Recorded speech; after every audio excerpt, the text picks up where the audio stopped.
ایمان، ایمان ضروری ہے اے لوگوں. نماز بعد میں، داڑھی بعد میں، ٹوپی بعد میں، جبہ بعد میں، قبہ بعد میں، پگڑی بعد میں، مسجد بعد میں، مینارے بعد میں، فرش بعد میں، مسجد کا اے سی بعد میں، مسجد کی قالین بعد میں، ہمارے گھر پہ جھنڈا بعد میں، ہمارے گھر کی نیاز فاتحہ بعد میں، لیکن سب سے پہلے ایمان پوچھا جائے گا. اے لوگوں نماز بعد میں، روزہ بعد میں، پہلے ایمان پوچھا جائے گا. اب جب ایمان مکمل ہوگا تو روزہ بھی آ کے کھڑا ہوگا، ایمان مکمل ہوگا تو سجدہ بھی آ کے کھڑا ہوگا، ایمان مکمل ہوگا تو زکات بھی آ کے کھڑے ہوگی، ایمان مکمل ہوگا تو حج بھی آ کے کھڑا ہوگا. اور ایسے کھڑا ہوگا جب فرشتے جہنم کی طرف لے جا رہے ہوں گے تو یہ سب کھڑے ہو کے کہیں گے سن اس نے مصطفیٰ کے عشق میں نماز بھی پڑھی، روزہ بھی رکھا، حج بھی کیا، اگرچہ یہ گنہگار ہے لیکن اس کے اعمال کو دیکھو تو یہ سب شفاعت کر کے ہمیں جنت میں لے جائیں گے. سبحان اللہ. جنت میں مصطفیٰ کا دیدار بھی ہوگا اور رب پروردگار کا بھی دیدار. آج ہمارے دیکھو مومنٹی کا معاملہ چل رہا ہے. ہمارے مسلمان بھائی بس میں جب بیٹھے نا تو منہ چھپا لے. اگر کسی کو داڑھی واڑی بھی ہے تو یوں بہانا ہے.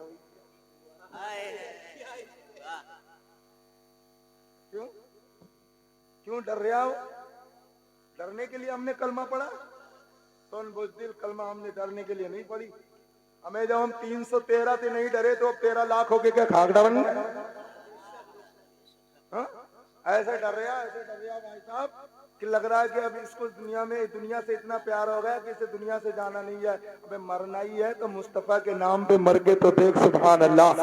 ارے حسن یوسف پہ کٹی مصر میں انگشتے زنا، سر کٹاتے ہیں تیرے نام پہ مردان عرب. آؤ دیکھو 3 بھائی تھے. یہ واقعہ سن لو. آپ نے سنا بھی ہوگا. میں یہ نہیں کہتا کہ میں پہلا مقرر ہوں لیکن ایمان کی بات آئی ہے. ایمان کہتے کسے ہیں؟ اے میرے بھائیو ذرا توجہ سے سننا. آج ایمان کا تقاضا کیا ہے؟ آج وہ دور واپس آ گیا ہے.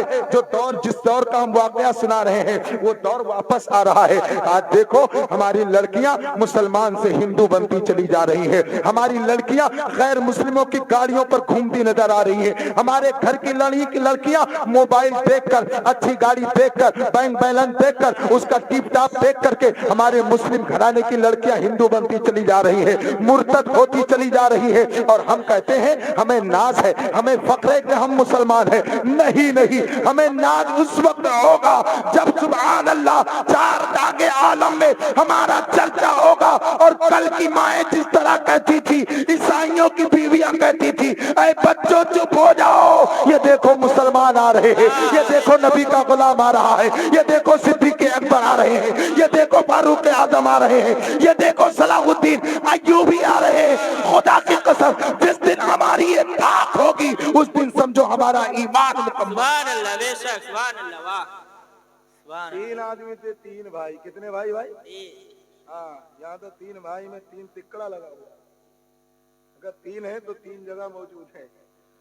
آنگن ایک تھا، ابا تھے تب، اب 3 دیواریں نظر آ رہی. وہ 3 بھائی تھے. ایمان کے کتنے پکے تھے. ہمیشہ وہ جہاد فی سبیل اللہ میں لگے رہتے تھے. جلدی جلدی سن. اتفاق سے ایک بار اس کو ہرقل بادشاہ نے گرفتار کروا لیا شام کے. اچھا، بڑے اچھے نیک تھے. وہ پکڑے گئے. کبھی کیا کرتے ہو؟ کہا میں نبی کا کلمہ پڑھتا ہوں، دین کے راہ میں خدمت کر رہا ہوں، اسلام کی تبلیغ کر رہا ہوں. تو ان لوگوں نے پکڑ کے بادشاہ کے دربار میں سپاہیوں نے پیش کیا. اب بادشاہ نے کیا کیا؟ ان کو پکڑوایا. پکڑوانے کے بعد میں کہا اوے سن، اگر تو نبی کا کلمہ چھوڑ دے تو میں تجھے آدھی ریاست بھی دے دوں گا اور اپنی بیٹی سے تیری شادی بھی کر دوں گا.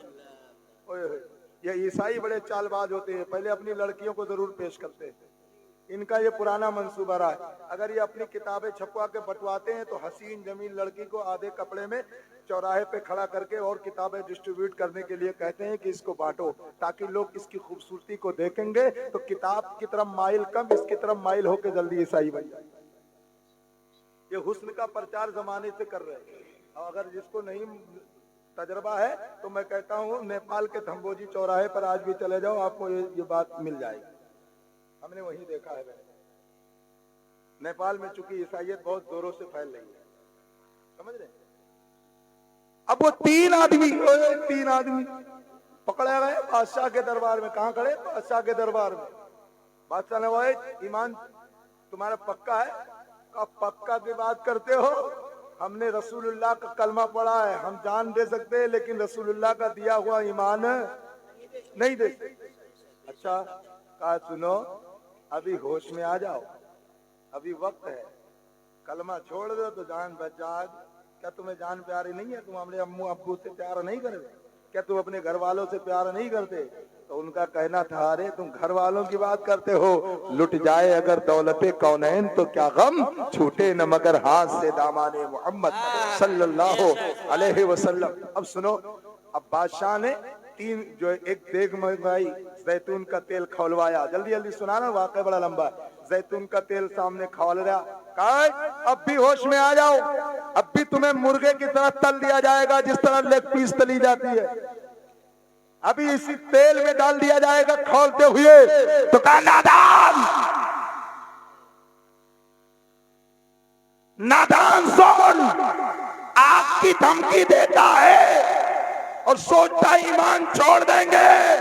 सुन, हम उस नबी का कलमा पढ़ते हैं, उस इस्लाम को मानते हैं जिसके इशारे से जहन्नम बुझने वाली है। वाह वाह वाह वाह वाह वाह, बेशक सुभान अल्लाह। नारे तकबीर, नारे रिसालत, मसलके आला हजरत ख्वाजा का हिंदुस्तान, नारे तकबीर, नारे रिसालत। डेगची का तेल खौल चुका है, देग का तेल खौल चुका। सुनो मुसलमानों, बड़े भाई को उठा करके आग में उसमें तेल में डाल दिया। कसम खुदा की अगर उस वक्त कुहे हिमालय भी होता तो उसमें भी लफ्ज़ आ जाती, अगर कोई रुस्तम भी होता तो उसके पाए इस्तिक़लाल में जुम्बिश आ जाती, अगर कोई उस वक्त दारा शिको भी होता तो वो भी थर थर कांपने लगता। लेकिन सुभान अल्लाह, ये अज़्म मुसम्मम के पहाड़, ये सब्र इस्तिक़लाल के पहाड़ सामने खड़े होकर अपने भाई का नजारा देख रहे हैं। हिरकल बादशाह ने कहा अब भी ईमान का सौदा कर ले, अब भी मोहम्मद का कलमा पढ़ना छोड़ दे। तो उन्होंने कहा सुन नादान, मैं मुस्तफा के जामे मोहब्बत का मस्त हो, ये वो नशा नहीं जिसे तू। वाह वाह वाह, बेशक सुभान अल्लाह सुभान अल्लाह। दूसरे को डाल दिया गया, दूसरे को भी डाल दिया। खड़े होकर छोटे ने कहा इन्ना लिल्लाहि व इन्ना इलैहि राजिऊन। दो भाई सामने, इधर तो चार डंडे में काम चल रहा भाई साहब, लॉकडाउन लगा हुआ था, मस्जिदों में रोक थी, नमाज न पढ़ने जाओ तो यही मुसलमान कहे मौलाना डर गए। तो हमारे गांव के एक हाजी साहब थे, बड़े नए नए हाजी, हमारे साथी गए थे सन 2018 में, वो भी आए और लॉकडाउन लगा तो मौलाना ने कहा भाई नमाज नहीं होगी। अच्छा डर गए? अरे इमाम साहब तुम डर गए, आप डर गए? हाँ, अरे मौलवी मौलाना जब डरेंगे तो हम काहे न डरेंगे। तो भैया किसी तरह दबाव बना के मौलाना साहब को, क्योंकि तनख्वाह मिल रही थी बेचारों को, लॉकडाउन में तो इन मुसलमानों ने आलिमों के साथ इतना बड़ा जुल्म किया है कि शायद कोई कौम अपने इमामों के साथ ऐसा जुल्म करे। और ये बेहूदे जाहिल चपट मुतवल्ली और जाहिल खबीस किस्म के मैनेजर मदरसों के, जिन्होंने मौलवियों की तनख्वाहें काट ली और बताया कि तुमने काम नहीं किया है तो तुम्हें तनख्वाह नहीं मिलेगी। मैं कहता होश के नाखुन लो, जब मैदाने कयामत में तुमसे पूछा जाएगा कि इनके पेट को भरने का इंतजाम तुम्हारी जिम्मेदारी थी, इनका खर्चा उठाना तुम्हारी जिम्मेदारी थी, तुमने अपने जिम्मेदारी निभाई कि नहीं निभाई, तो याद रखो तुमसे जवाब नहीं बन पड़ेगा। अरे तुम एक आलिम की बात करते हो, एक कुरान के कारी की बात करते हो, तुम्हें क्या इनका मालूम? मुस्तफा ने कहा है खैरुकुम मन तअल्लमल कुरान व अल्लमहु, तुम में बेहतर वो है, न गांव का चौधरी बेहतर है, न गांव का प्रधान बेहतर है, न सेठ बेहतर है, न बहुत बड़ा बिजनेसमैन बेहतर है। मुस्तफा ने कहा है अरे कुरान पढ़ने और पढ़ाने वाला घर के गरीब है, लेकिन सरारे जमाने का इमाम और वही सबसे अच्छा है। सुभान अल्लाह, वाह वाह वाह, बेशक सुभान अल्लाह। हाँ तो वो हाजी साहब क्या कह रहे हैं? अरे डर गए मौलाना। अब मौलाना बेचारे जा रहे हैं, ये जुमा का वक्त, पुलिस आ गई, चार डंडे ले, अब सब तो दीवार तड़ाक तड़ाक के भाग गए और वो हाजी साहब अपने पोते के साथ चटाई में लिपट। अरे कहानी नहीं सुना रहे, ये हकीकत है, लिपट गए बेचारे ताकि पुलिस वाले पाए ना। तो जब हमने सुना, क्योंकि मैं तो वहां मौजूद नहीं था, गुजरा में उस रात तक, हाजी साहब चटाई याद है? इमाम नहीं गया कहीं, मुसल्ले पे खड़ा रहा। लेकिन इनकी हालत ये देखी, ये चटाई में लपेट के खड़े हुए। उसी दिन से उनको हिम्मत रही कि किसी मौलवी से कहते कि तुम डर रहे हो। ये हाल हमारी कौम का है भाई, समझ रहे? हमको आगे बढ़ाना चाहती है ताकि लाठी खाए तो मौलाना खाए, हमारा बेटवा क्यों खाएगा लाठी? हमने कहा वाकई सही कह रहे हो मौलाना, कल भी आगे था आज भी आगे। लोग कहते हैं मौलवी लोग क्या करते हैं, पढ़ाते हैं, दिन भर घूमते हैं, तकरीरें कर रहे हैं। याद रखो मुसलमानों, तुम्हारे जितने जिंदगी के मसाइल हैं, तुम्हारे कुरान और हदीस के हिफाजत के लिए तुम बाद में आते हो, मौलवी पहले आता है। क्यों? कुरान का हाफिज मौलवी बनाए, हदीस का आलिम मौलवी बनाए। जब ये मौलवी आलिम बना के देता है तो वही लड़का तुम्हारे जनाजे की नमाज पढ़ाने के लिए तैयार है।